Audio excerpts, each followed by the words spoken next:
Easy now. Papa got bitch making headlines. Come down. Ooh, you make my high come down. Always tripping when you come around. I'ma have to cut you off, like right now. You see, I don't have to drive me. You can say that for your mama. Maybe you should smoke some. Me try the marijuana. I was never you good. The vibe was straight. Showed you a couple of things and they ain't finished change. I treated you right. Everything was a gift from a time to your bag and the color on your lip. Welcome to Seahawks Man to Man podcast, powered by The Athletic. Shout out to the company. My name is Michael Sean Dugar. You can follow me on the tweet machine at Mike Dugar, MikeDugar. It's right there on the screen for all our folks watching on YouTube as well. Speaking of YouTube, shout out to everybody who watches us on there. Seahawks Man to Man is the channel. It's the man, the number 2 man. Chris, holler at him. What is good, everybody? It's your boy Christopher Kidd. Be sure to follow me on Twitter at CKIDD206 and that's CKid206. Happy New Year, everybody. First episode of 2023. We're coming to you with our post-game show after the Seahawks just beat the snot out of the New York Jets. Seahawks keep their season alive. They are now 8-8 on the season. This was essentially a do-or-die game. There were scenarios in which the Seahawks could have lost this game and still made the playoffs, but they were way too complicated for me to try to break down. So I'm glad they just won and made it simple. It is simple, Chris. All they got to do, beat the Rams next week, and then hope that the Detroit Lions, the mighty Dan Campbells, go into Lambeau and beat the Green Bay Packers, man. It's something I think Tim Booth of the Associated Press told me in the press box that the Lions haven't won at Lambeau since like 90. No, they're like 3 and something since like 1992 or some shit like that. So it'll be very tough for the Lions to go win that game. But hey, the Seahawks, they have a chance. They have a chance. It's just them NFC South losses is coming back to bite you. It was so deflating. I think they lost the right to control their fate when they lost to the Niners. I think that second Niners loss kind of mathematically meant like, all right, now you need help. And here's the help. You need the Lions to go win at Green Bay. That's a lot. That's a whole lot to ask of that a team led by Jared Goff. So God bless them. But I don't know if can I start the year with a movie reference? Mike, this is our podcast. You can do whatever you like, man. That's true. I want to start a movie reference because I think that I've probably used this movie reference before because it's so apt. The Seahawks today were like that. The end of both the Bad Boys movies. It was like at the end where they're driving and he tells Martin Lawrence, from now on, that's how you drive. And then the second one, he tells him, from now on, that's how you're supposed to shoot. It's one of my favorite joints. That's the Seahawks today. It was like I talked to so many guys in the locker room today, and they were all just like that right there. That's Seahawks football. Special teams, even though never kick action from Jason Myers. Special teams, otherwise was pretty solid. Special teams, running the ball, stopping the run, and then getting the turnovers. All of that, they were just like, that's how we need to play. From now on, that's how we play. That's what it just felt like. Everybody was like, yes, that's Seahawks football. I was talking to Quentin Jefferson. He was like, look, if we play like that, we get in the playoffs, we can do something. You know, DJ Dallas, he was like, I think we're back. We're back, baby. You know, we here. We got it. You know, like we're going to handle our duty. You know, some other guys were a little bit more modest with their proclamations, but they still have felt the sentiment was all agreed upon in the locker room. That's how you play. Doesn't mean it's perfect. It's like, that's how you play. You run all over them. You stop them from running all over you. And eventually you'll win you'll have more points than them at the end of the day. Generally speaking. There can be some other fluky shit, but as long as your special teams is good, too, like those 3 things, boom, boom, boom.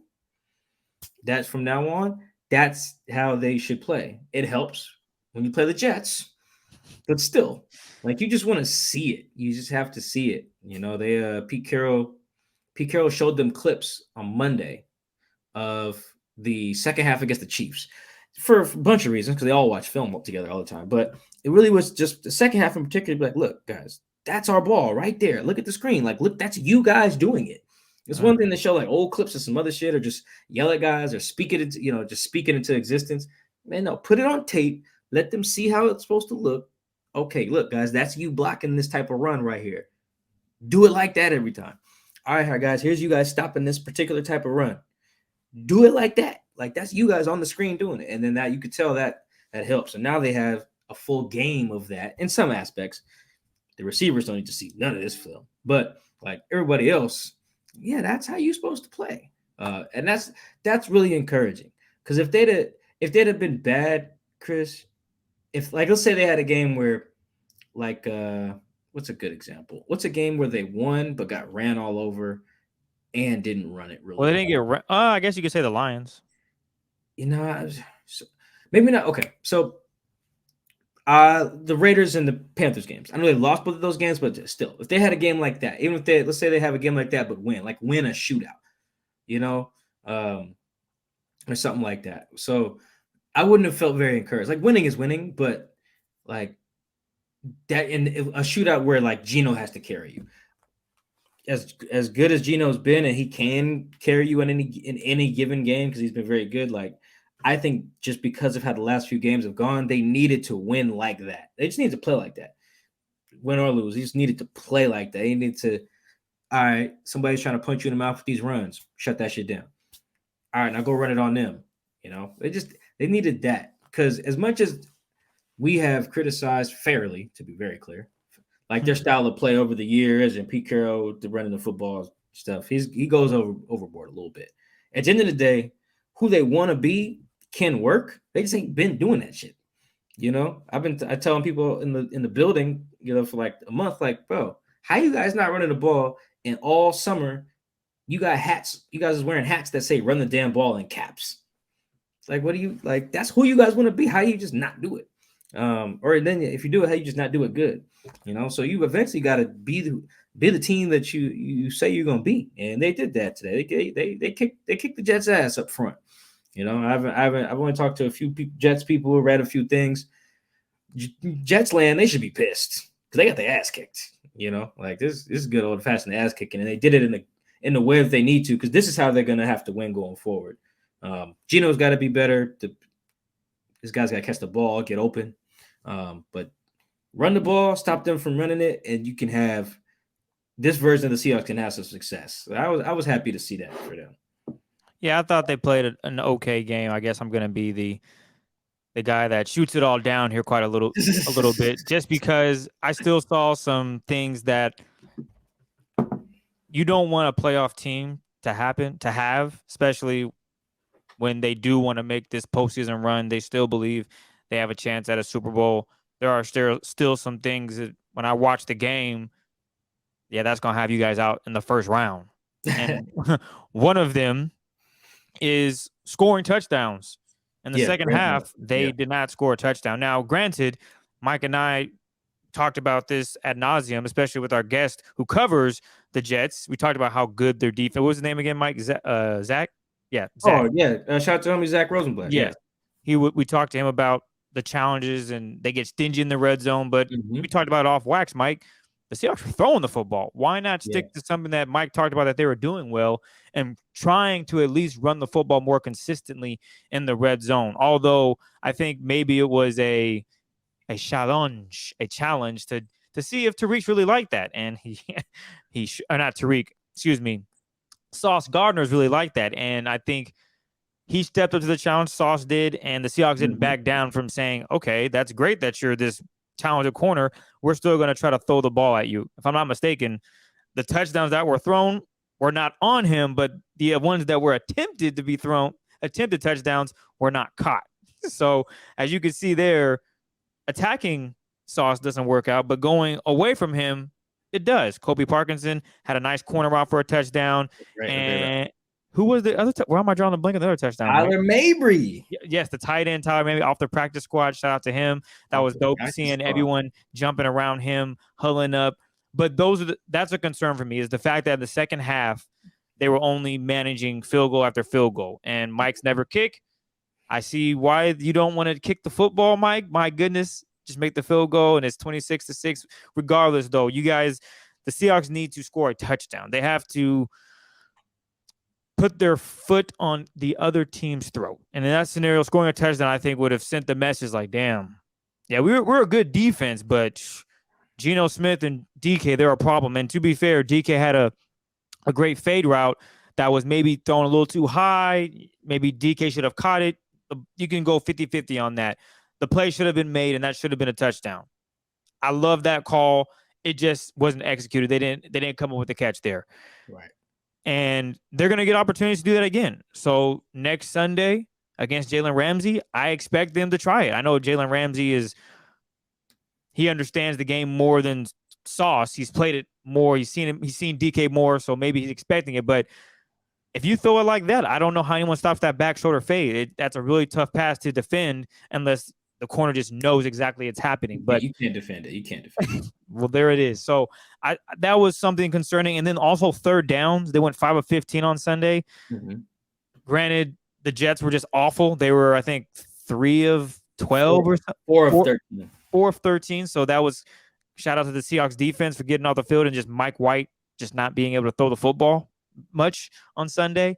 But those are things that concern me just looking ahead, especially when we talk about, last week, they're not looking like a playoff team. And then on Sunday, they're figuring out things and they're getting back to it. I mean, I think Quandre said it best. I forget what the question was, but he basically said, look, I'm not going to say the defense is back or anything like that. I'm paraphrasing, obviously, because I don't want to get it all wrong on what he said. But basically he said, we're going to take it week by week. Right now, we do what we need to do and got the win on Sunday. Next week, we'll go into it with that same mindset and build on that. And that's where I'm kind of out with it. Okay, Mike, you agree? You say that, hey, they got back to the basics and got things handled up front, especially offensively, running the football. Check. Defense, okay, got off the field. We'll do their part. Now, can this offense in the red zone put up touchdowns and not field goals? Because against a team, let's see, who's a hot team in the NFC the Cowboys, for example. You got to be able to put up some points, especially with that defense. You got to be able to find ways to score, and 3 is not going to be enough. That could be a game if the Seahawks do match up with the Cowboys. I don't know how the possibilities on that, but let's just say hypothetically they do. You can't really rely on just, we need 3 points here and there. It'll be a game similar to the Chiefs where it's 4th and 7, man. We have to go for it because you need touchdowns to keep up with Dak and that offense or just to not get destroyed by that defense. And so with all that being said, that's what still concerns me is the third down conversion rate and the fact that they weren't able to score in the red zone. I thought the pass rush came alive a little bit today, although, Mike, you broke down looking at Darrell Taylor's sacks at the end of half and at the end of the game. So technically, if you want to be real stiff with it, you give him 1 good sack. But other than that, Quentin Jefferson, he had a big play on Sunday. And that's good. That's what you want to see. Nwosu, he was effective and tackles for loss, and he was just doing his thing out there. And I like what I saw from Cody Barton, especially with Jordan Burst going down late in the game.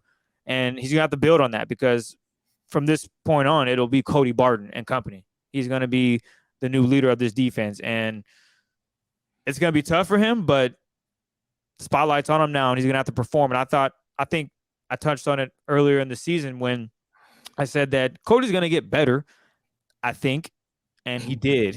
Hey, I got to put the thing out there, man. I can't be, Cody will be good, and then he's just ass, and that makes me look stupid.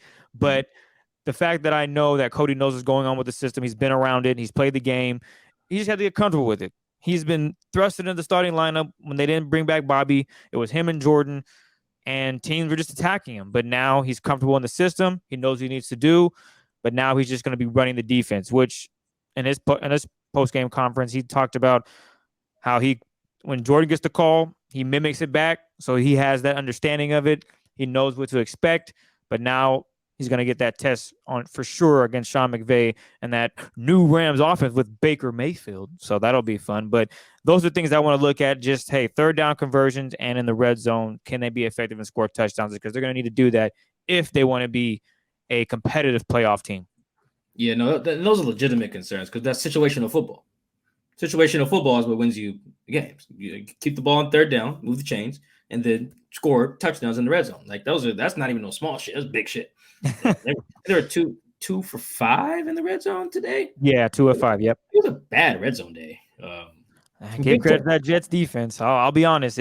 We talked about it. We knew it would be tough, but I will say it should be 3 of 5. That fade should have been a touchdown. Yeah, their defense is good. Like it is. It's legit. Like Sauce and DJ Reed are the best.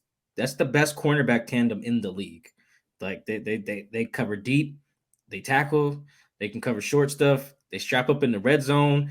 They're really physical. I know there was some plays that people wanted to be called DPIs. The only one I really saw that was clear DPI was that linebacker just smoked DJ Dallas on the wheel route. I don't know how they didn't call that. Just completely knocks him off course. I don't know. And the ball's in the air. I was like, what the hell? You guys working today? Yeah, it was so weird. It was just like he just runs into it was I think it was CJ Mosley. Who's 57? I think it was CJ Mosley. Anyway, it doesn't matter. But yeah, no, the red zone defense is solid. Seattle does have to be better there. Like there's some definitely when they're gonna watch that film, be like, damn, we only scored 23. We should have had a 40 ball in these guys. Yeah, they're gonna look back and see the little things that they could do to put up 40 against a offense with the Jets that just couldn't do anything against the Seahawks defense. Yeah, I do like that they were able to run the ball when that wasn't the case. Yeah, okay. Like I think Gino threw. I tweeted it out. What did I say? Gino threw for 183, I believe, and he threw for 10 first downs, and they ran for 194 and 9 first downs. Yeah, 9 design run first downs. So taking out any scrambles. I think Gino only had 2, but you get the point. And shout out that QB draw to the left. Josh Allen-esque. That was a great call. Well, my point of reference for that play is the Alex Smith running it against the Saints in the playoffs. I want to say like 2011, like a 3rd and 7. I think he scores a touchdown on it too. I've always loved that play call too, and that was like a go for it situation too, because I think it was like 3rd and 4. So if they were at a place where if they didn't get it, they probably could have gone for it on 4th down. Yeah, because I love that play call. Yeah, but they got to be better. They got to be better on that. But I do like how they were able to just run like put it this way: a team took away their strength throwing it. DK, yes, in particular, and Tyler. Tyler only had 2 catches for 15 yards. Tyler was on a bum leg. Was he? How? When did he get hurt? When did he get banged up? He didn't play the final 2 drives of the first half. Tyler did not play. Okay. He played one snap. He played 1 snap on the final 2 drives. So they went 3 and out, and then his only snap was the 3rd down sack.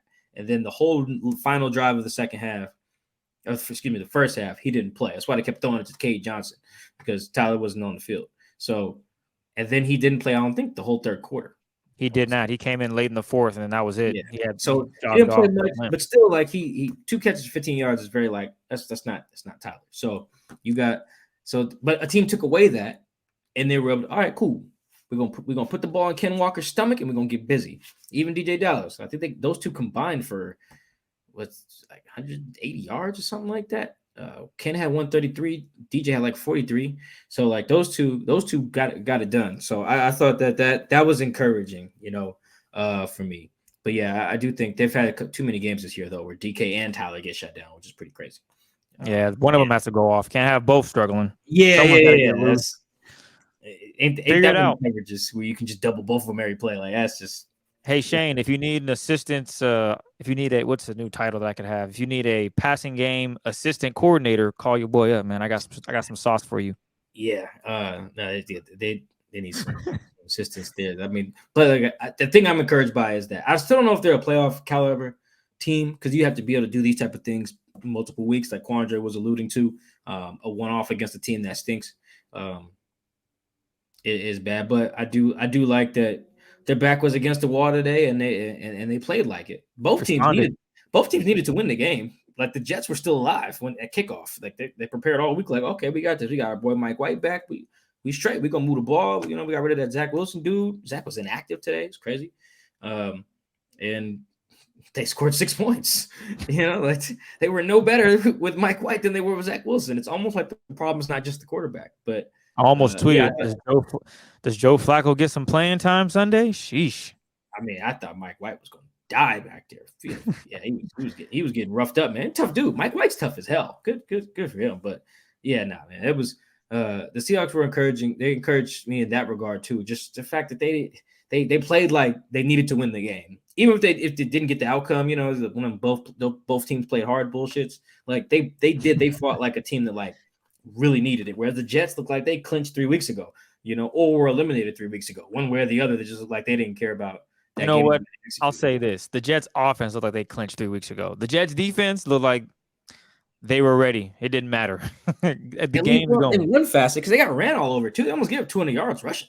That's pretty bad. Take out that 60-yarder, then we could talk. They gave up 60 yards, but you're right. Yeah, without the 60-yarder, it's like 100 and which is not it's not great, but 30 yards on the ground, which is not the it's not the end of the world.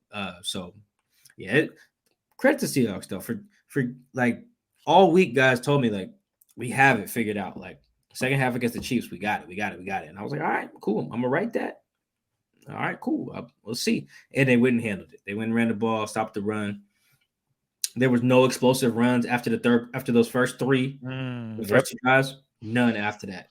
So they shut that shit down, tackled better. So there was some things to be encouraged by. Like the stuff that had been bothering them, they fixed. And you know what? I like that.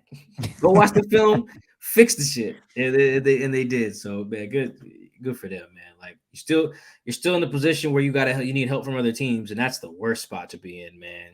Yeah, because you never know who you're gonna need that help from. And now you need the Lions. You need the Lions to go to Lambeau and win a game, dog. Oh yeah, and the Packers have seemed to turn some type of corner. They're playing really good defense, and Aaron Rodgers is doing okay out there. So that's kind of scary. Yeah, and it's just Lambeau in January, man. It's just not a place that people just want to play, I'm guessing the high will be somewhere around 15, 20 degrees. I mean, there's guys who are living in Detroit, so it's not like they're, unaware of the elements, but still, it's Lambeau, like you said. Exactly. It's got that aura, man. It's tough. I mean, Russ has had bad games at Lambeau, man. He has some of his worst games there. So, yeah, man. They don't have Devontae Adams, so there you go. Yeah, problem is, though, like, they just, like you said, they're clicking. The Packers are clicking right now, so that's tough. You don't want to be the team waiting for other people to win games or lose games or whatever. You want to be able to just win and handle your business, and they gave up the right to do that by losing some games they shouldn't have lost. Yeah, NFC South. Yeah, the whole NFC South really shouldn't have lost to none of them teams. But yeah, that's what it is. When you do that, now the Packers can sneak in and get you. So yeah, man, that's. I know this is off topic before we get to Twitter questions, but is this the first time that Pete Carroll has been swept in an NFC conference division like that? I'd have to go back. That's a good question. I'd have to go back and look that up. I thought about it. I was like, hang on, I don't think this has ever happened to Pete. And if it has, then damn. But I don't think so. I don't think Pete's been swept just in an NFC division like that. Yeah, I know. Last year they played the NFC North. They didn't get swept there because they beat the Lions. The year before that, they played the NFC East, and they didn't get swept there because I think they beat the Eagles, and they beat the Cowboys, I think. No, they lost to the Cowboys. I can't remember now. But so yeah, I don't think this has happened. That's really tough to do, right? Get swept like that. So I'd have to go back. I'd have to go back. I could probably do it, but just not currently. No, you're fine. And then the best part, look at those teams. Teams is ass, man. Yeah, that's the thing is you lost to the. I think it was Larry Stone of the Seattle Times was asking Quentin Jefferson that you could tell that was like the angle of his column. I haven't read Larry's piece yet, but you could tell he was kind of trying to get guys to talk about the fact that like you're in this position because you fucked up. Like that was basically what Larry was trying to bait guys into saying. He would get credit to Quentin Jefferson. Quentin Jefferson was like, yeah, man, if we'd have just won any of them games against Carolina, Atlanta, or New Orleans, we wouldn't have this problem. But alas, is what it is. We just got to handle business and just hope for the best. So that's I would hate that. I would hate to have to go rush to the TV to be like, oh, what's the score? Like today, for example, they needed Minnesota to get it done. There was one player on the team in the locker room. He was like, yeah, man, I thought Minnesota, I thought Minnesota was gonna get it done. I said, you thought that? Oh, have you seen any other games? Yeah, you must not have cable, sir. You ain't seen the Vikings? They're not good. I think all their over half their games are one score, if not all of them. The Vikings are decided by one score. I think they're 11-0 in one score games, and they get their ass kicked when they lose. That is an embarrassing. 12-4 with a negative point differential. Their point differential is like negative 19. Like their point differential is not even like kind of close to competitive. Like they are legitimately, I think, a bad team. Not to say that the Seahawks are like world beaters, but I mean, look at this, man. So put this in perspective, right? the 49ers are 12-4. We'll get to Twitter questions after this, I promise. The 49ers are 12-4, right? Same record as the Minnesota Vikings. The 49ers point differential is plus 148. The Minnesota Vikings have the same exact record, and their point differential is minus 19. That's insane. That means you've won 12 games and lost 4, yet you have still been outscored by your opponents on the season. I'm gonna do some math for you real quick before we get to Twitter questions, because this is fascinating. And all 4 of their losses, right? So they got destroyed by the Eagles 24-7. All right. That was a Monday night game, I believe. Yeah. So 24 plus their next loss was to the Cowboys 40-3. 24. And then they lost to the Lions by 11. 64. So they lost to the Lions. So that's 34. And then today they got shellacked by, I think, 24. So plus 41. So they've given up 115 points in those games that they've lost. And you know how many points they scored? Oh, man, we're doing a lot of math today. All right. So 115. You're doing all this math, by the way. I'm not counting anything. You're good. Hey, it's all good, Mike. That's why I'm here. So put up 17 today. Backtracking. I guess I should have did it all once, but 7 against the Eagles. So 7 plus 17 is what, Mike? 24. 24. Look at that. Then they get dusted by, not dusted by Detroit. So 23 plus 20. Okay. 24. What's 24 plus 23, Mike? 47. Ooh, getting it. 47. And where's that? Oh, 3 points. So 50 to 115 and those 4 losses. Yeah, man. They be getting this shit boat raced, man. Like, they're not a good team, dog. Like, they're really not. Like, I think there's so many teams in the NFC I think that are better than Minnesota, but Minnesota handled business and won. You know, I was telling somebody, I forget which player it was. No, I remember now. It was after the Rams game. I was like, look, man, it wasn't a pretty one. This is the players on defense. Like, it's not a pretty one, but look, man, when they show your record on the little screen, it don't got no context. It just says you won or you lost. Says what the Vikings did. It just shows that they're 12-4. That's it. They've earned that. That Seahawks have not. They 8-8. They play like an 8-8 team. 8-8 teams are pretty inconsistent. Can they be consistent one more time? And then have the Lions go to Lambeau. Whew. And win that All right, game. good luck. Yeah, Godspeed. By the time the show comes out, we'll know what time that game is. I imagine those games will be at the same time.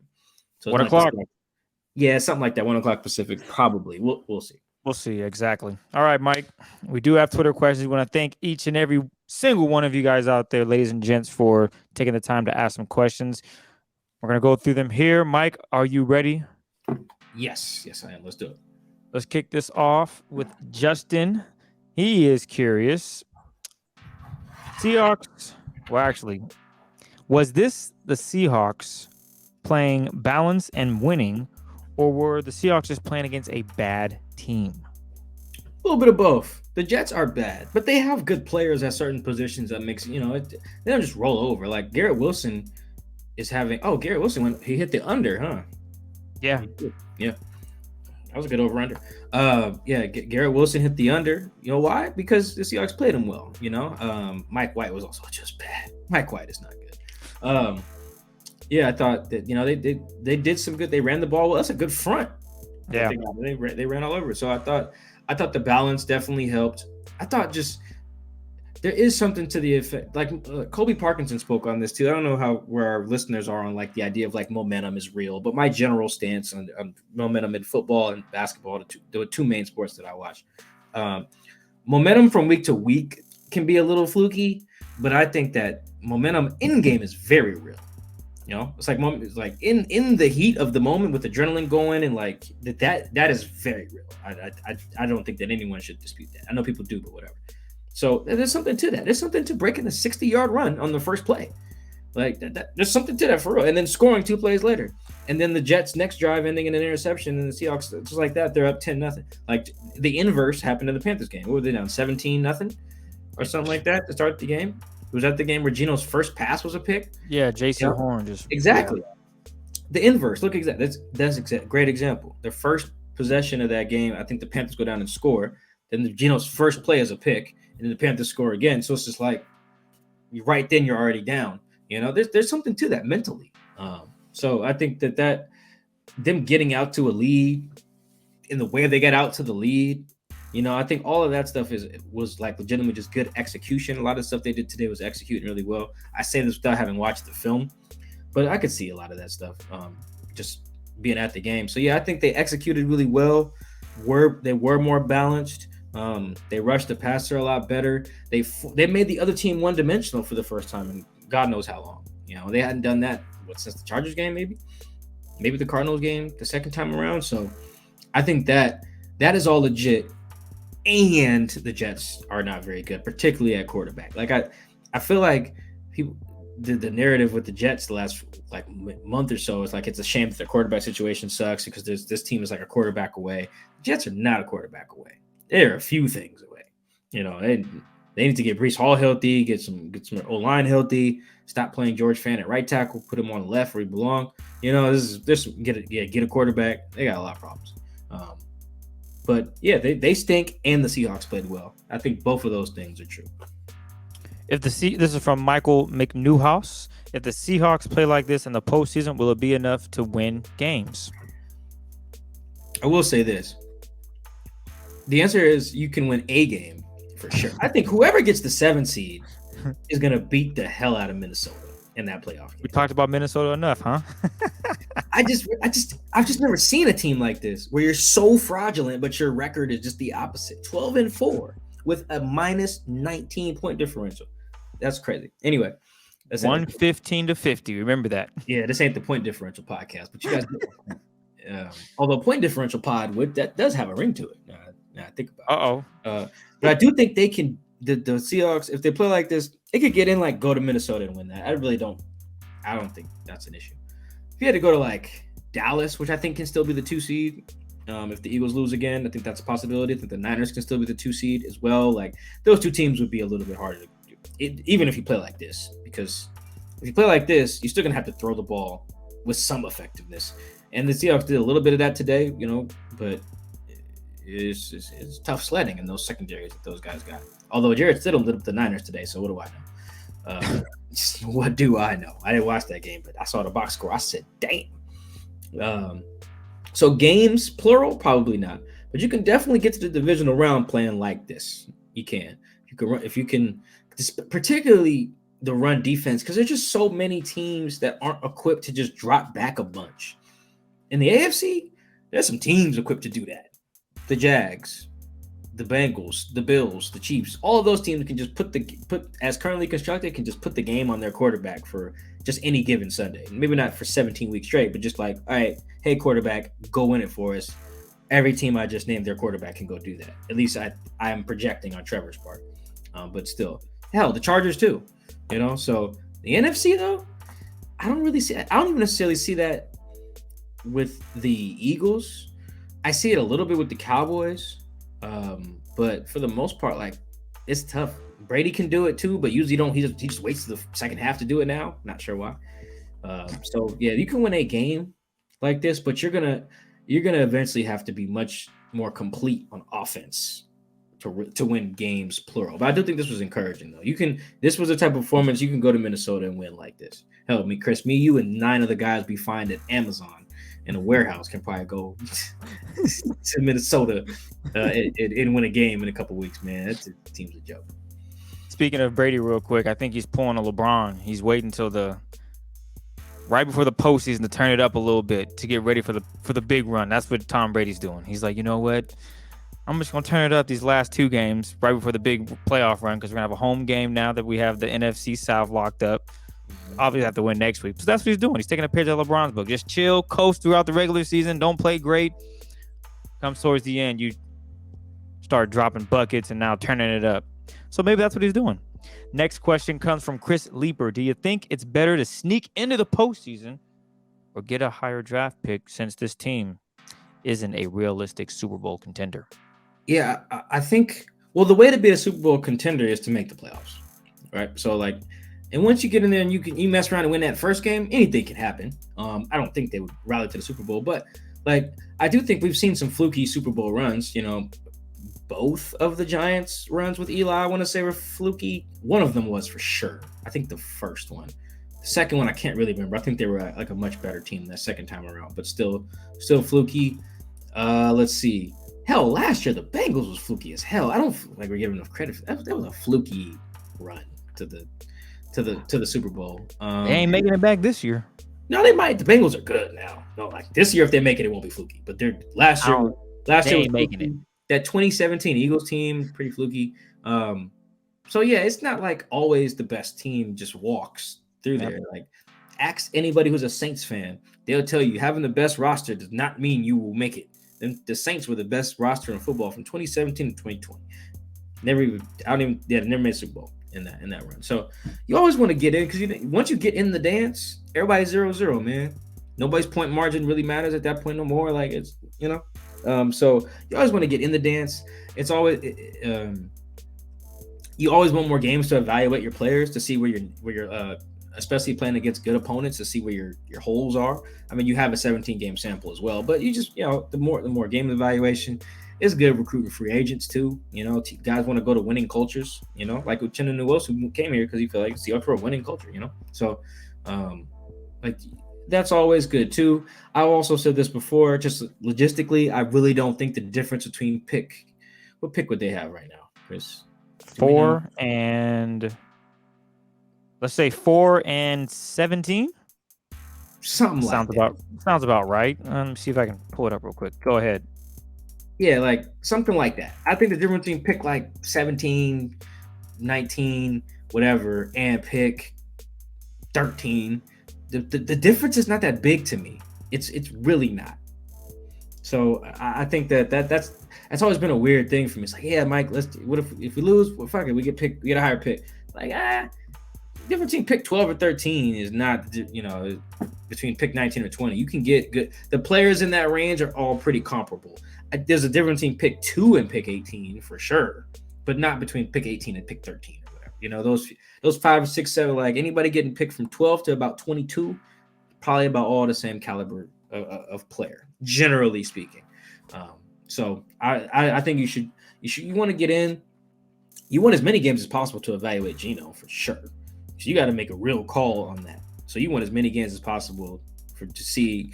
You want all the data you can on that dude in particular. So yeah, I think you always want to sneak in, man. Everybody's 0-0 when they get to the dance. Yeah, and if they don't make the playoffs, it just shows that they have more holes than pick 13 is gonna fix. I know that also makes the picks higher in subsequent rounds of the draft, but we're really talking about the first round here. So yeah, I think you always want to get in, man. You definitely want to get in. There's other reasons too, culture, locker room, all that stuff, but we're just talking about practical. To just make it strictly about draft and stuff. Yeah, draft and free agency. Yeah, you want to get in. This next one is from Braden, and this is looking at the future of the Seahawks.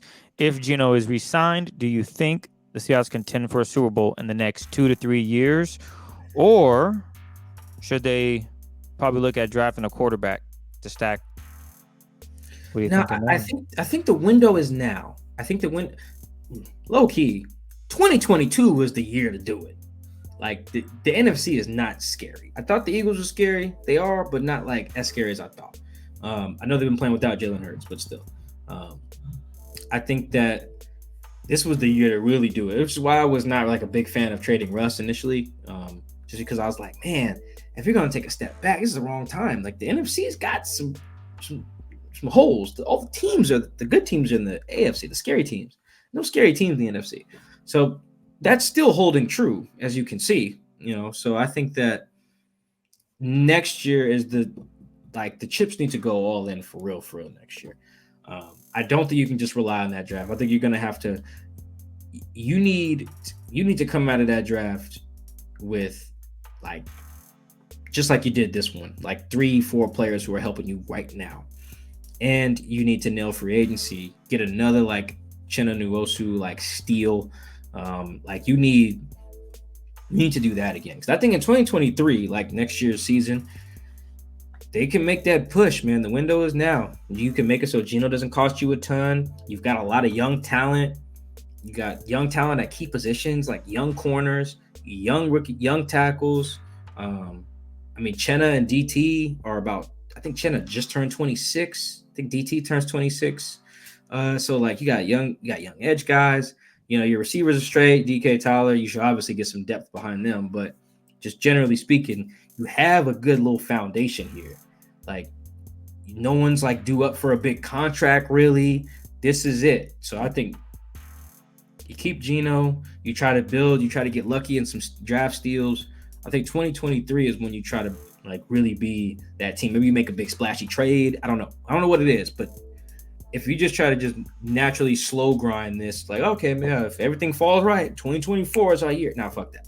You got to go 2023 thinking we can be in the Super Bowl. I know they think that this year, but like, fast forward to next season. That's really when the push should be. After that, you have to pay some guys. Some guys will be like deep into the 30s. Like, so it gets a little weird at that point. But I think this season, like teams should just be looking 2 years at a time, really. Anything longer than that, who knows? But yeah, I think 2022 was really the time. But since that probably won't happen, 2023, that's when all the chips should go in. Because I do think they got a shot to get there. And remember, when I say that, I'm focusing totally on the NFC. I really don't give a shit about what's going on in the AFC. To win the Super Bowl, you only have to beat one AFC team. To get to the Super Bowl, you have to beat like 3 NFC teams, right? So I think that's how you view your team. You should view your team by your conference mostly, in terms of like how legitimate of a quote unquote contender we are. Like the Seahawks don't have to worry about the Bills, the Bengals, the Chiefs. They get to the Super Bowl. A, they got the Super Bowl. B, they only got to play one of them. You know, so I think that the 2023 NFC ain't the scariest thing in the world. So next year is really the window. This is from Jeff. Do you think CJ Stroud's strong performance against an elite Georgia defense could have turned some heads in Seattle? You goddamn right that did. Who asked that question? What was her name? Jeff. Jeff, you goddamn right. I watched that game too. CJ was balling. Bryce Young balling too. I don't know if it was enough to like say, all right, man, we got to draft this guy. In part because he probably won't be there because the Texans saw it too. The Texans probably that's probably why the Texans got their ass kicked. Lovie Smith talking about, yeah, we're trying to win. You're not really worried about job positioning. You know, no. Somebody made a call from upstairs in Houston, boy. They saw CJ Stroud and said, we're going to get this number 1 pick, Lovie, one way or not, brother. They got smoked by the Jags. So, yeah, I think I'm sure it turned heads, you know, because that's still a legit question. Because the Seahawks don't ever plan on drafting this high naturally again. They didn't plan on drafting high just anyway. Denver just stunk, you know, just wildly out of nowhere. So you have to keep that into account too. Are we going to ever be in this position again to get a quarterback this high? So it's still part of the math for them. I don't think CJ played well enough for you had to do that. I don't think Geno plays bad enough for you also to think that you got to replace him. But yeah, he turned some heads for sure. That kid, he was balling. He was balling, man. It's also that shows you the impact that like a quarterback has versus everyone else. Because CJ is probably legitimately probably not even the best player in that game, but he had the biggest impact because of his positions. Kind of spoke to positional value a little bit. So, yeah, I think he turned some heads, but not quite enough to say we got to take that guy if he's there. This one is from Jimmy at Jimmy_Lee1. Vita Vea is an all-world defensive tackle and was drafted 12th overall. Is number 3 too high for Jalen Carter? I love this question. And it's something that we're going to have to explore this offseason as well, because he was also in that game against Ohio State. And you didn't feel his impact as much.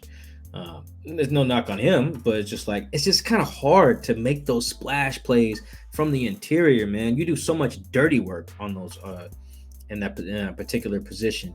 And the thing about interior linemen when it comes to the draft is that when you're drafting them that high, like top 5, you really want to get an interior lineman who's going to be on your field when it's winning time. Your 2-minute situations, just the late game situations. So here's a short version of how I can break this down for the Seahawks perspective.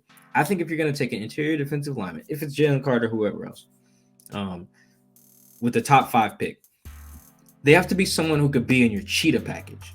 So the Seahawks, I don't know if we talked about this in the pod a lot, but We have. The Seahawks rush package when there's third down or 2 minute, third and long, excuse me, in particular, they put out 4 guys, the 4 best pass rushers for the most part. Like right now, their starting cheetah package is Quentin, Shelby or Puna, Quentin, Shelby, DT, and Chenna usually, and the 2 interior guys are usually like 3 technique type of guys who can rush from the interior. So they're always on the field for the 2 minute dime package, all that stuff. If you're gonna take an interior guy, he's got to be a guy who can be on that group, and ideally he challenges to be on that group as a rookie. Like he's potentially in your cheetah package, cheetah 1, what you call it, or 1 cheetah. That's how they call it. So I think that's the math you have to do. Like a Vita Vea is probably like he can get there, but you're drafting him more for early downs and short yardage, which is super valuable as the Seahawks have learned. Get your ass kicked on early downs. It don't matter what your cheetah package is. But I think that if I'm going to take a guy that high, I just want him to be a type of guy who's going to be on the field in those situations when we're trying to get off on third down and we're trying to stop someone in 2 minute late game, whatever. I think that's the math I want with a top 5 pick. Outside of that, that's where maybe I feel comfortable drafting like a more traditional nose-ish, or even like someone like maybe even Jaron Reed size, Vita Vea, Al Woods' size, Brian Monet, Jordan Davis, the guy that just took from the Eagles, the DT out of Georgia from last year's draft, Fletcher Cox style. Would Fletcher Cox go 12th, I think, in 2012? So like that range, I'm okay with it. And all of these guys are guys who can eventually rush the passer, but like I said, the window is now. So I think that, or at least the window is through next year. So I think that's an interesting discussion. I want to revisit, maybe talk to some guys who know it more better than me. But from my opinion, I think the top 5, you only take that guy if he's going to be on the field when it's winning time. Other than that, you go get an interior defensive lineman later in the draft. For my money, that's what I would do. This next one comes from Eric at Tweets Are Dumb. Does the run defense come down to having a healthy Al Woods? Tweets are dumb. Yes, they are. Yes, they are. Yes and no. Just playing Al has so much value. But I mean, other guys are making plays today too. Shelby Harris, Cody Barton, Chenna. Like today in particular, knocking out their run game was a team effort. But you know what Al does? Just having another body.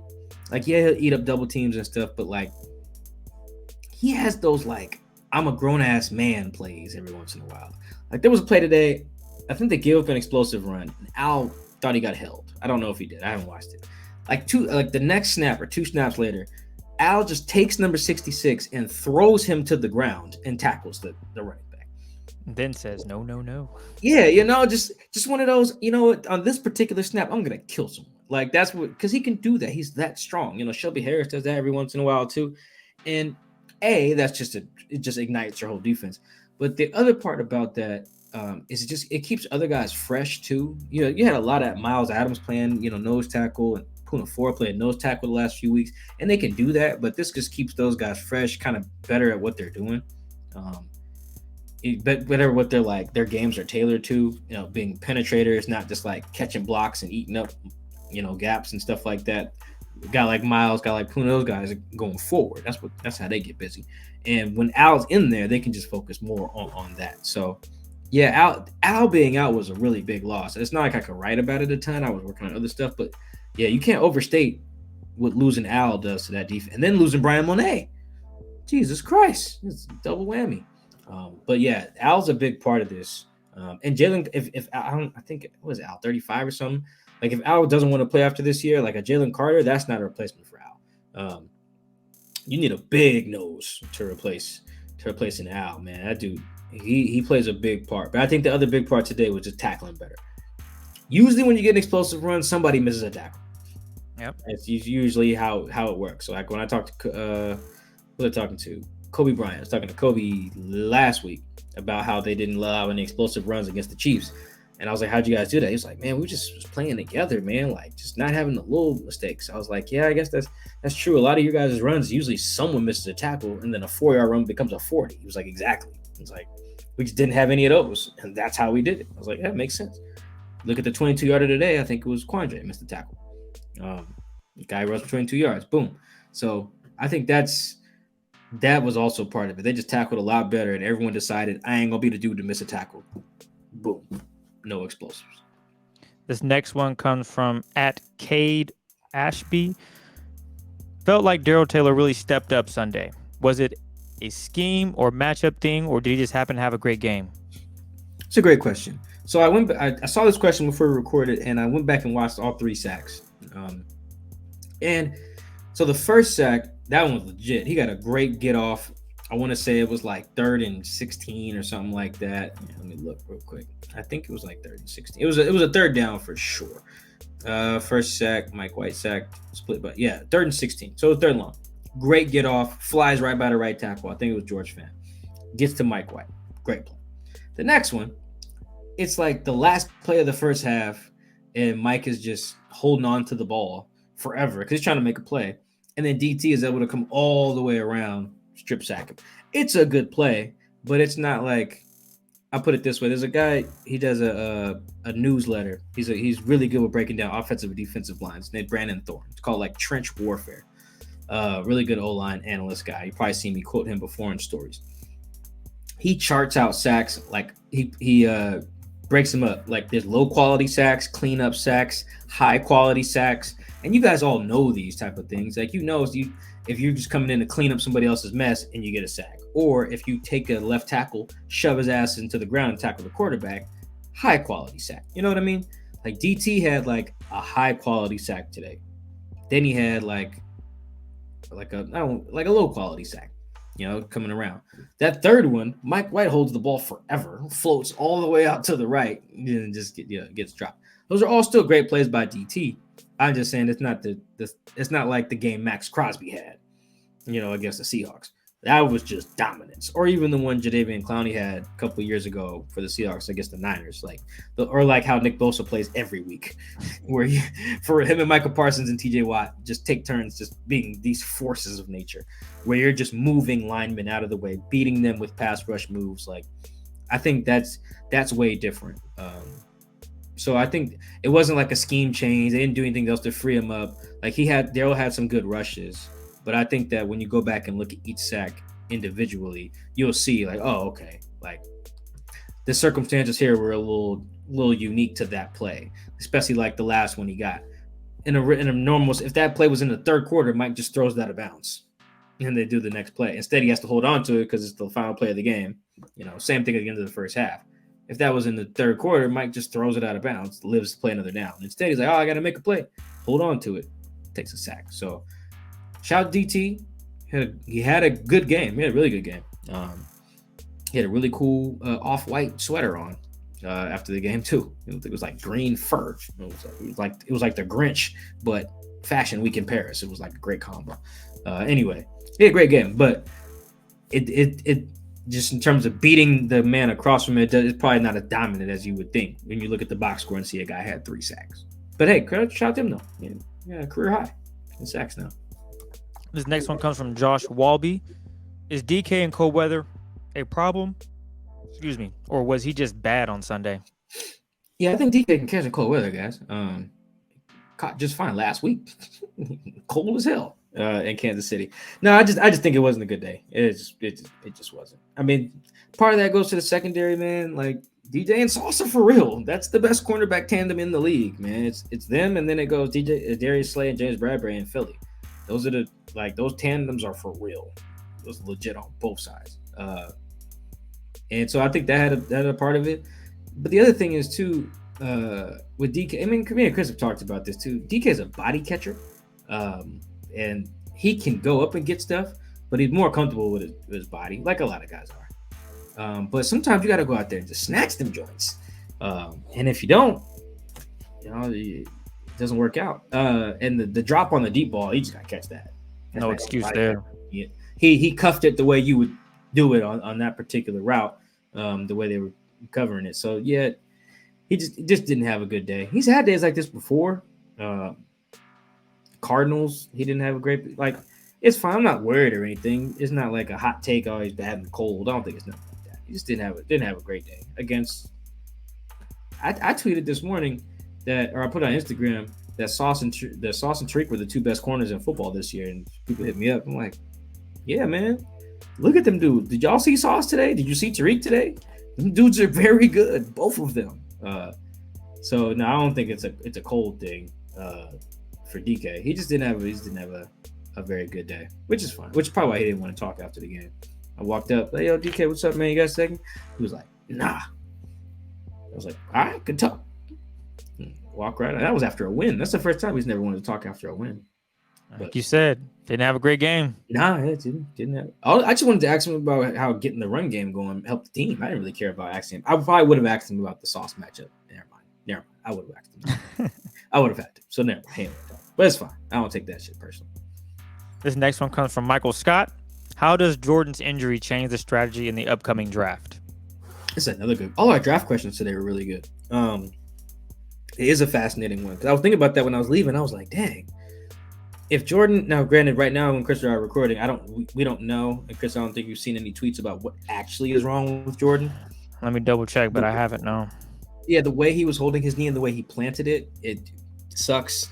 I've seen enough football injuries to guess that he probably ruptured his patella, or he blew his ACL. Both would be really bad. It could be some MCL, PCL stuff too. I'm not a doctor, but that would stink. But I was thinking, I was like, dang, I was walking out of the stadium today. I was like, oh shoot, they probably really got to re-sign Cody now. Because before, like, re-signing Cody was probably like an up in the air thing. You didn't really know. Now you probably have to. Just because you need someone who can. As whatever happened to Jordan, it's probably one of them things where you probably can't count on him being back week one. It's the very least, you probably can't count on him making it back by training camp. That's just tough. I mean, some guys can. That's just really tough. Every guy is different. I got to know more about the specifics of it, but like some stuff, like what it took to Trey Brown, like a year off of patella. Some guys take a year off ACL. That's just tough. So hopefully it's not that bad. But to answer the question, I think that probably if it's severe, Cody coming back is probably a guarantee. Now, because you just need someone to call your signals and that knows your defense, has some chemistry with Clint Hurd, all that stuff. Like you probably need that. And yet it probably on your draft board, honestly, first before that, it ups your free agent priority too. Like if there's an inside linebacker in free agency, you probably got to go pay that guy, put him next to Cody, just because you don't know what's going on with JB's knee. And then in the draft situation, it probably ups you probably can move inside linebacker on your list of priorities, like ahead of something like interior offensive line. Like if there's a stud like let's say you're at pick 38 or whatever the hell you're gonna get from Denver, or you're gonna pick 40 something, in the second round, and you love like a right guard, but you're also like, man, I love this inside linebacker from Purdue or something. You probably take the linebacker at this point now because of the injury. Like I guess that's the way to answer this. It's situations like that. Hell, maybe even a center. Like you could really like a center in the second round. But if there's that linebacker on the board, I'd probably take the linebacker now. Because depending on how bad Jordan's injury is. I hope it's not too bad, but yeah. So dang, yeah, that changes a lot. I was literally thinking about this when I left the building today. I said it out loud. I was like, dang. This changes a lot, if he's hurt. Or if he's hurt seriously. So hopefully Jordan's okay. But yeah, this jumps interior linebacker up your free agency board and up your free agent board, probably ahead of, like I said, interior offensive line, but not quite ahead of interior D line or edge. This next one comes from Mookie Alexander. Considering the talent on the Jets D line, was this one of the better performances by the Seahawks O-line this season? Yeah, Mookie's a frequent question asker too. Shout out. Yep. Mookie. Yeah, this was a really good performance up front because that's where it's the Jets, quote unquote. That don't matter when you're talking about that defense because that defense is good. As you can see, like there's a reason they don't give up many points. What they give up 18 something a game, just under 19 points per game. Yep. And today they gave up 23. And how many times did the Seahawks start a drive in Jets territory? Like twice, So like that's it. Again, we talked about the red zone stuff today. That defense is legit. So yeah, I thought that was a really good performance. The way they threw the ball against the Rams was also really good in that same regard because their defense had been really stingy with points and with allowing explosives, and the Seahawks were able to get both points and explosives against them. So I thought that was really impressive. Shutting down Saquon Barkley was also impressive too. I thought that was a really good game in Week 8, just in terms of adjusting for how good the opponent was and looking at the performance. I think that was good. Yeah, I can't think of many other performances just looking at it from that view were better. Not allowing any explosives to the Chiefs' run game was good because the Chiefs really do a lot of stuff with their run game. It ain't just handed off in between the tackles and stuff like that. So I thought that was really impressive. But this was probably more impressive. At least we talk about just a matchup with another team's front seven. Again, shutting down Saquon. That's probably up there as well. But yeah, this might be the best performance by them in that regard. Like I thought they protected pretty well too. Like I think Geno got sacked 4 times, but like only one of them was a legit, oh, you got beat. Like Chris putting it on the screen now. For our people who are listening to audio, I know you can't see it, but like, so the play that it's like, oh, this is legit sack. It's like it's 1st and 10 from the 31 in the second quarter, just during a 2-minute drill. And Geno drops back to, this is a fun little nugget I've learned listening to people who know O-line stuff. Like the money spot for quarterbacks usually on a drop is about 9.5 yards in terms of depth. Is usually anything further than that, and you're screwing your tackles. Typically, there's probably some nuances to that I'm not explaining well, but that's kind of the number that I've been told, about 9.5 yards. And on that particular play, Geno gets right to 9 yards, which is at the 40-yard line, and then Charles Cross is just beat by Carl Lawson. Like that's like, oh, you didn't protect really well. But the other ones, one of those plays, for example, guys, it's a sack, but it's the one where Geno throws it backwards, and it hits the dirt. Well, okay, that's not really nobody's fault. The other one is, you guys can see there was like a little crease, and Geno tried to run through it, and he couldn't even get there before the line of scrimmage before he got tackled. So that was technically a sack, right? But that wasn't like a protection bust. The other one, I think it was on the final play or a play late in the second quarter where Geno drops back really far, so far that all Stone Forsythe's guy has to do is turn around, and then Geno's sacked. Like that's another one that's not like a protection issue. Just how we're talking about high quality and low quality sacks, the same thing applies when we're talking about Seattle's offense. So yeah, I thought their front line was good. I thought they had like one legit sack where they got to Geno. I thought that they got ran all over. The Jets front line did. So yeah, that was Mookie's on to something there. But other than shutting down Saquon, I think that this was probably one of their better performances because Saquon's real deal, and they held him to nothing. So yeah, this is a good day. This next one comes from Chris Jenkins. I saw that Green Bay wins, and they're in. What is the tiebreak record in the conference? How does it work out, Mike? Yeah, so my understanding is that the Green Bay have the tiebreaker because they have conference record advantage over Seattle. So right now, Seattle is 5-6 in conference. Green Bay is 6-5. So if both of them finish 6-6, the issue is if they tie, Green Bay has more conference wins. So let's say Green Bay beats Detroit next week, but the Seahawks also beat the Rams. The Seahawks would be 9-8. The Packers would be 9-8, but the Packers would be 7-5 in the conference, whereas the Seahawks would be 6-6 against the NFC teams. So, which is unfortunate because it didn't have to be like that. You didn't have to be 5-6 in the conference, So, yeah, beating a team like the Jets helps you, but beating a team like the Broncos is great. Beating a team like the Chargers is great, but those are AFC wins. You don't want to get smoked in the NFC, because this can come to bite you. If anything, like if they were going to get swept by an entire division, should have got swept by the AFC West. Like for real, that's a good one. Yeah. Instead, they end up going 2-2 against the AFC West, and then end up going 0-4 against the NFC South. Well, there you go. That's how you lose control of your destiny there. So yeah, that is why the Packers are in a win and in scenario, which is crazy because the Packers ain't good. You know, I don't know how good the Seahawks are either, but yeah, the Packers are clicking at the right time, and now they are in a win and in scenario. I think the last time the Seahawks were in like this situation, it was 2017. Oh yeah, because I was talking to Quentin Jefferson. He was like, "Man, I've only missed the playoffs once in my career. I ain't trying to do that again." And it was that 2017 season where remember Chris, they needed, I think they needed like the Panthers to beat the Saints, and the Seahawks needed to beat the Cardinals. I think like Blair Walsh missed a kick or something like that. He missed a lot of kicks that year. I think Blair misses a kick, so they ended up finishing 9-7 versus 10-6. But it wouldn't have mattered because I think the Saints beat the Panthers. The Saints beat somebody. I think it was the Saints.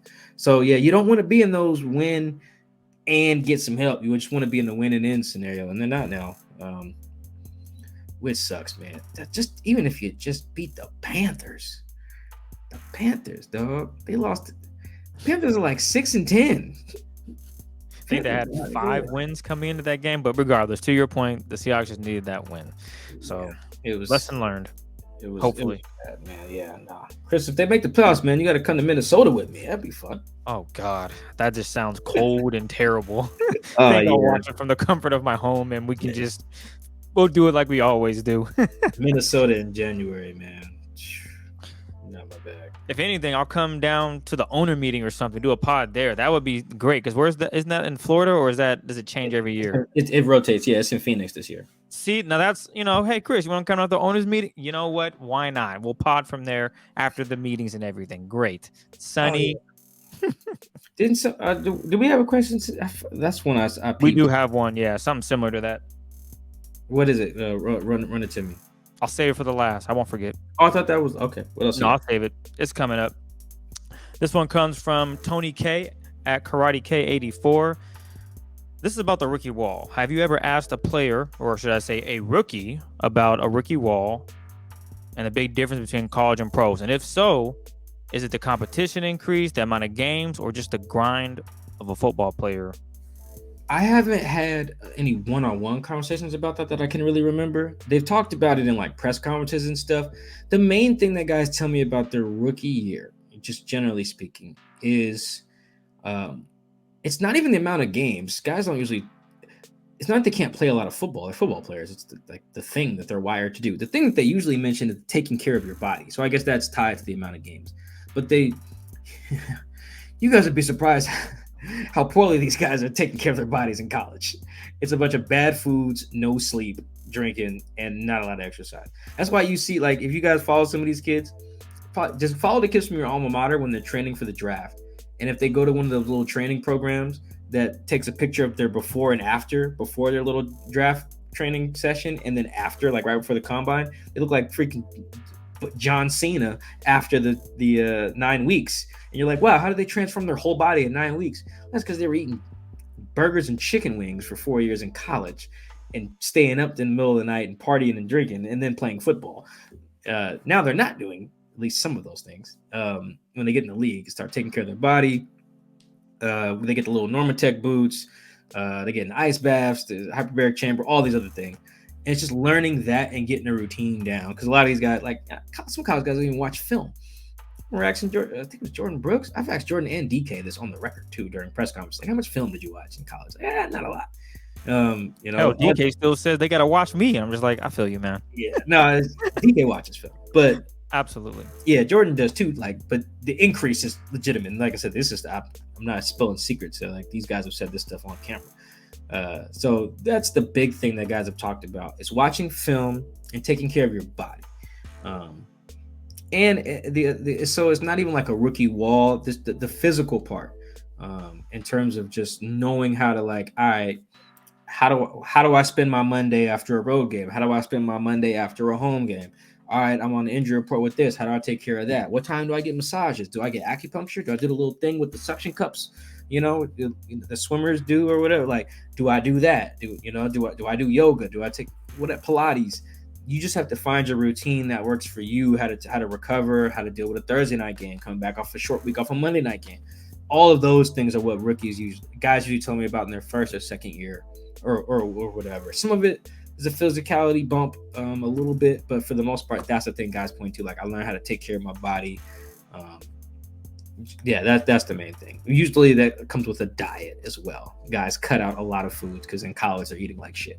That's the main thing. This one comes from Sam at Sammy C521.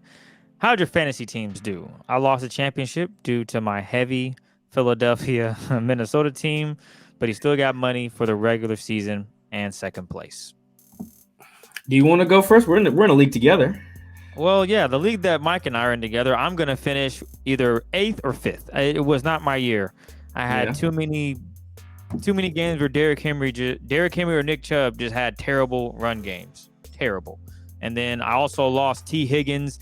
He played one snap and then was out the rest of the game. So that happened to me earlier in the year. I just had a lot of tough losses due to bad play and injuries. So it happens. It's fantasy. You can never – this was not the year. And for some reason, we all laughed at Mike on draft day, and now Mike is in the championship.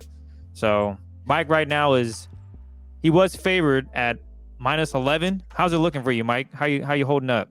So I am in the championship in our league. That's really the only one that really matters now. So let's go with that one. I was like dead last in 2 other leagues. But yeah, there was a live draft in this league that Chris and I are in together, and I couldn't make the draft because I was in charge of. I just got put in charge of a surprise birthday party the morning of the live draft. Like live, I mean, we were all at the homie's house for the draft except for me, and so I couldn't make it. And I was texting my picks in to somebody who was there. And I seen him later. He was actually in LA for the Chargers game. He was like, "Yeah, Mike, they was laughing at your picks when you took so-and-so and took so-and-so." I said, "Excuse me? I was getting laughed at? Hold on." And what do you know? Mike got laughed at, and Mike won the regular season mostly with guys I drafted, too. I was looking at that. The only person who's like frequently in my roster that I did not draft is Isaiah Pacheco. That's it. Everyone else is like mostly guys I drafted. Everyone I started today is a guy I drafted. So, boom, there's that. I'm down 6 in the championship right now, but I have Joe Burrow going on Monday night, and my opponent is done. So, is our championship 2 weeks? Yeah, it's 2 weeks, so it's back to back. Yep. Oh, okay. So that doesn't really matter then this week. But You want to have a good lead though. It's nice when you're comfortable. Like, okay, I'm up by 50 points. All right. Yeah. So I'm probably gonna be, assuming Burrow just does normal Burrow things, I'll probably be up like 15 points or something like that. Covering the spread. By the end of Monday, and then going into next week, I haven't looked. But yeah, I'm probably gonna win this league, So they didn't believe me on draft night, but God did. Shout out Cali, man. Yeah, man, I'm doing great. My other leagues, don't worry about it. But this league, for what it's worth, I won this league last year, so I'm gonna finish hopefully in 5th place, which is going from 1st to 5th, not bad. Just means you didn't win again. That's all. So this is my year. I did forget one Twitter question. I'm gonna jump back to before we continue on, and this from Stephen Collins. Now that you got the chance to see both Tariq and Sauce on the same field Sunday, who gets your defensive rookie of the year? And this is because I took a tie last time you hit me with this, Mike. So after watching just the game, I haven't gone back and watched the film yet, which I'll do later throughout the week. But I would say right now I have to give the nod to Sauce. I thought just how he played on Sunday was really cool to see. He played really well. He was targeted, and you know what he did? He made a play on the football every time. He almost had a pick, but because Kobe Parkinson put his hand up and tipped the pat, you remember the overthrow? It was on the right. Yeah, overthrown. If Kobe doesn't tip it, that's his pick right there. But I'd have to give the nod to Sauce just because, damn, that dude is good. Not discrediting Tariq and what he did because he had a good game on Sunday, but just the eye test and the fact that I see Tariq every Sunday, I'm going to go with the guy that I don't get to watch all the time, and I don't watch all the time, and that's Sauce. I only see the highlights. I don't sit up there and haven't watched 3 games of the Jets, let alone 2. I only watched 1, and that was obviously the previous one to this game, but I would give it to Sauce. I thought he didn't make too many mistakes, man. Dude was on it today. I like the way he played, and he didn't back down. He did not back down. Yeah, it got closer today for sure. Like I actually thought before the game that it was pretty clearly Tariq. I thought he was just more impactful in general on the season when targeted. And I think I still feel that way, man. I think it's really just this simple. If it's close, which it is, like most of their other numbers are pretty close. I think Tariq has the lower passer rating when allowed. They're about the same in yards per coverage snap allowed. Sauce leads the league in passes defense with 20 now. That's crazy. Tariq has 15. And 6 interceptions. Yeah, and then that Hawk percentage, which is just passes defense divided by targets, Sauce now leads all cornerbacks at 26%, which is nuts. Tariq is second at 23. So it's close. If it's close and one guy has triple the interceptions of the other guy, triple the interceptions of the other dude, then yeah, I'm gonna roll with him. Like that's the impact for me. Like for those 5 more knockdowns that Sauce has, the other guy has 4 more interceptions. That just means more to me. And one of them we took to the house too. We want to talk about impact. So points on the board, baby. Exactly. So I think that's more impact. He's been more impactful, I think, when the ball has been thrown his way. So yeah, I think it's close. But if it's that close, like if it was flipped the other way, no one would be arguing for Tariq if Sauce had 6 picks. Not even close. No one in their right freaking mind would be arguing for Tariq if Sauce had 6 picks. So let's not do that because yeah. So I'm still rolling with Tariq. But yeah, both those I saw the best 2 corners in football today. I think though, right there. Yeah, I don't know if we mentioned James Bradbury too, man. Those 3 I think have been head and shoulders tier 1 this year. So yeah, I'm still rolling with Tariq. I think it's really simple. You triple the other guy's interceptions and lead the league. That's the other thing. If a rookie leads the league in a category like that, they're almost always going to win. If a running back was to lead the league in rushing touchdowns, he would win Offensive Rookie of the Year. If Boye Mafe led the league in sacks this year, or Aiden Hutchinson led the league in sacks this year, he would win Defensive Rookie of the Year. He'd probably win Defensive Player of the Year. It wouldn't even matter. You know, if Chris Olave led the league in receiving touchdowns, he would probably win it. Like, corner is no different. If you lead the NFL in picks or as a safety, you probably are going to win Defensive Rookie of the Year. You should probably win Defensive Rookie of the Year. So yeah, I think Tariq should win. And this one comes from Cody Marmon. You know why Tariq got slimed after the game? I don't. I didn't know the game was on Nickelodeon. I didn't know that either. I didn't know the game was on Nickelodeon until I came in the locker room and Tariq was running through the locker room with slime on him. I tweeted a picture of it. The PR staff told me to delete it because they're jerks, but it said I broke a rule. No, I didn't. But anyway, I had to delete the pic. But yeah, Tariq was like running around the locker room, like trying to slime his teammates. He was just draped in it. So I don't know. I don't know why. And it's funny because I saw that they had Patrick Star from SpongeBob pregame, but I didn't put it together that the game was on Nickelodeon. Oh, that makes sense now. I didn't even put 1 and 1 together. Okay. I didn't realize till after the game that so it was. Dang, I wonder how much. I wonder what was all those bad throws. What was on the screen every time a pass was just thrown behind a player. Yeah, I'm not sure. I've watched one. I watched one of those Nickelodeon broadcasts. I think last year it was like the Saints game. I think. That's the game. 2 years ago. One of the either war. I did watch. Burleson was calling it with like some kid. And I was just like, I am not the demographic for this. So I turned it. So I've never watched another one. So that's not. I hope people with kids enjoy those, but I do. So they slimed They slimed Cole B. Parkinson, and they slimed Tariq. I thought that was. I cut off my interview with Austin Blythe and we both turned around like, why is Tariq covered in slime? And we're like, oh, this game was on Nickelodeon. Austin didn't know either. I was like, this is. I came back to him later, like, can we finish the interview, man? My bad. One of your teammates was green. So I had to turn around and stop what I was doing. He was like, yeah, that was very distracting. He was running around. Anyway, so, I don't know why Tariq got slimed. Sorry. I think this is the Twitter question you were wondering about and talking about how, I think, traveling-wise, let me know if this is it or not. This is from a good old age McFly. What's your setup on game day? Prep? Who you're watching it with, sitting next to, eating, drinking, rituals. Curious what you guys do similar or different on game day. Give us a peek behind the curtain. So The morning of the game, I don't do shit. All out of my prep is a lot of my prep is during the week. I'm always on looking up stats. I'm watching film of both teams. I'm reading the hell out of all the beat writers and seeing what the narratives are.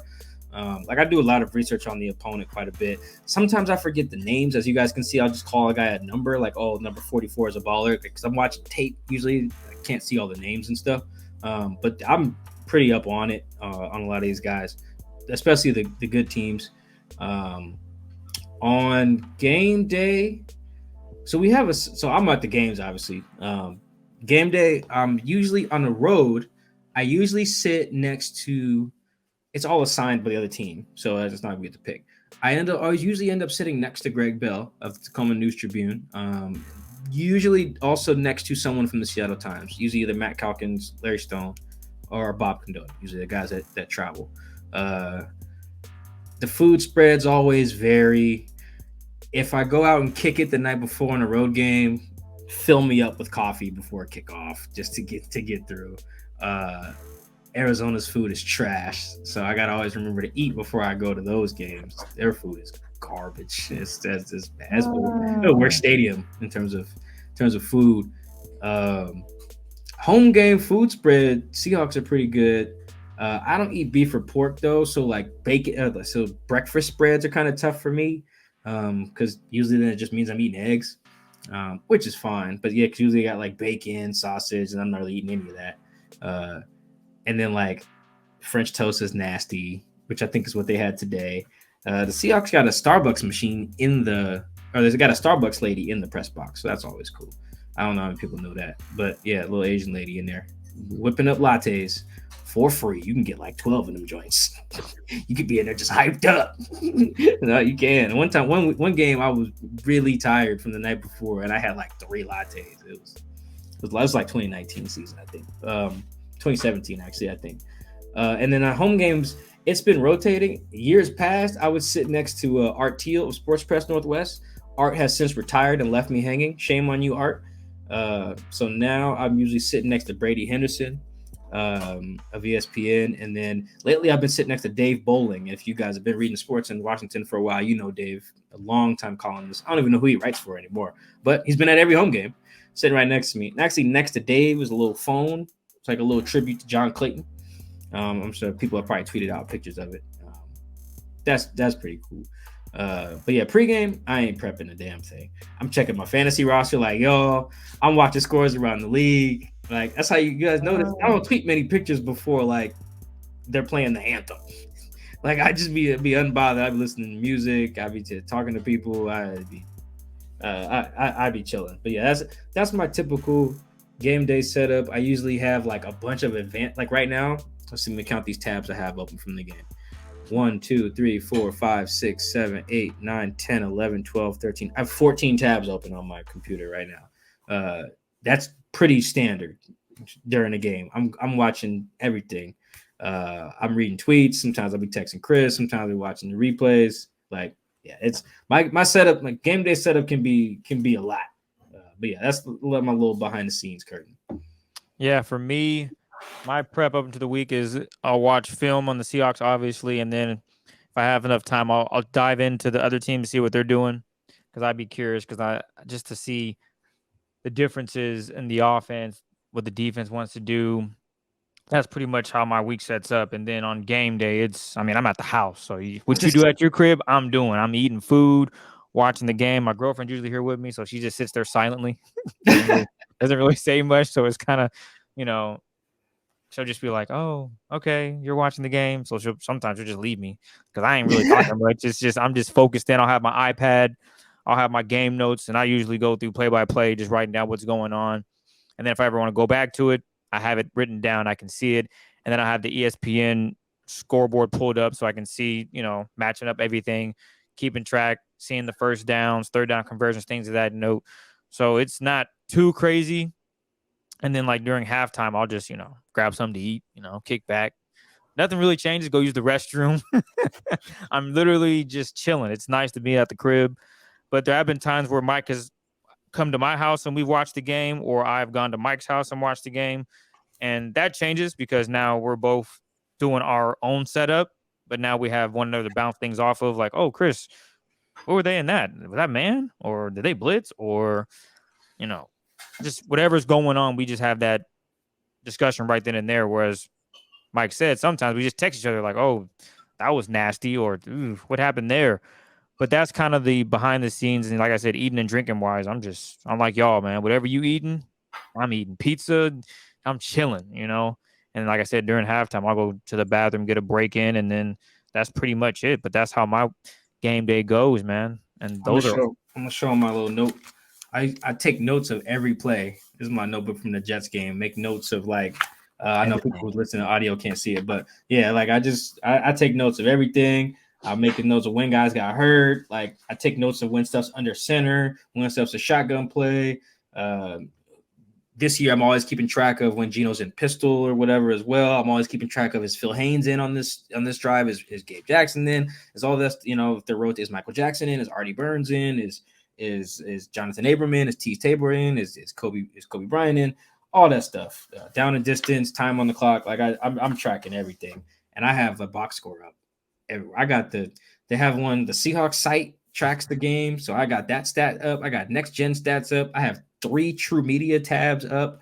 There's a stat called NFL Jesus that tracks the game. Yeah, I have that up too. Mike put me onto that one. That's clutch. I have so many, and then Twitter as well. That's why I don't live tweet a ton of details, really, because I'm working a million things so fast. So yeah, my mind's racing a million. Like I just have a million texts when I get back from my phone, like leaving the press box. Like it was somebody, I barely text anybody back during the game because I'm locked in and usually full from eating all day. Well, look, man, those are all the Twitter questions. We want to thank all of you guys out there for them. We appreciate all the love and support. Excuse me. We'll come back with another episode. We're trying to get a special guest for this next one, but we'll see how that works out. And then I have some other ideas that I want to pitch to Mike about the off season once it gets here, because it's coming. Just don't know when. Yes. So we'll have midweek episode, guest to be announced if we can land said guests. So still working on that. In the meantime, appreciate you guys for tapping in. As always, Seahawks man to man, follow me on the tweet machine. I didn't shout out Elon Musk today. Dang. Forgot about. Well, I guess I just did now. So there you go. Shout out to Elon Musk. I'm still verified on Twitter. Don't take it away, Elon, and don't charge me. So yeah, we'll catch you guys midweek show, film study on Friday. Then we right back at it. Week 18, season finale next Sunday, man. Catch you guys next time. Peace. Perfect.